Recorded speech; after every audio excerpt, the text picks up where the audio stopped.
நானும் பிம்பிள்ஸும் 15 வயசுல இருந்து பின்னி பிணைஞ்சு வாழ்ந்துட்டு இருக்கோங்க.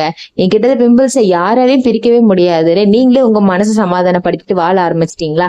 இனிமேட்டு தேவையில்லைங்க. ஏன்னா பிம்பிள்ஸ்ல சொல்லும் போதே ஆட்டோமேட்டிக்கா உங்களுக்கு ஞாபகம் வர வேண்டியது குப்பை மேனிங்க. பிம்பிள்ஸை ஃபுல் அண்ட் ஃபுல் கியூர் பண்ற தன்மை குப்பை மேனிக்கு அவ்வளவு அதிகமா இருக்குங்க. இதை வச்சு எப்படி பிம்பிள்ஸை ஓட வைக்குதுன்னு பாக்கலாமா? குப்பைமேனி தலையும் வேப்பிலையும் எடுத்துக்கோங்க. என்ன ரேஷியோலனா குப்பைமேனி தலை ஒரு 80% எடுத்துக்கிட்டீங்கன்னா வேப்பில ஒரு 20% எடுத்துக்கோங்க. இது ரெண்டுத்தோட பவுடர் கிடைச்சாலும் யூஸ் பண்ணிக்கோங்க. இந்த 2 இலையுமே தண்ணி இல்லைன்னா ரோஸ் வாட்டர் சேர்த்து மிக்ஸ்ல நல்லா ஃபைனா அரைச்சிட்டு அது கூட கொஞ்சம் கஸ்தூரி மஞ்சள் சேர்த்து நல்லா மிக்ஸ் பண்ணிட்டு உங்க ஃபேஸ்ல எங்கெங்கெல்லாம் பிம்பிள்ஸ் இருக்கும் அங்கெல்லாம் நல்லா ஃபுல்லா பிம்பிள்ஸ் எல்லாமே நல்லா கவர் ஆகுற மாதிரி அப்ளை பண்ணிக்கோங்க. ஸோ இந்த மாதிரி நீங்க அப்ளை பண்ணிட்டு வந்தீங்கன்னா ஒரு 2 to 3 டேஸ்ல பிம்பிள்ஸ்லாம் நல்லா மங்க ஆரம்பிக்கிறது உங்களால கண் கூட பார்க்க முடியுங்க. குப்பைமேனி யூஸ் பண்ணீங்கன்னா உங்க ஸ்கின் இன்ஃபெக்ஷன்ஸ் கூட எல்லாமே சரியாயிடுங்க. இறை நேச்சுரல்ஸ் இன் 100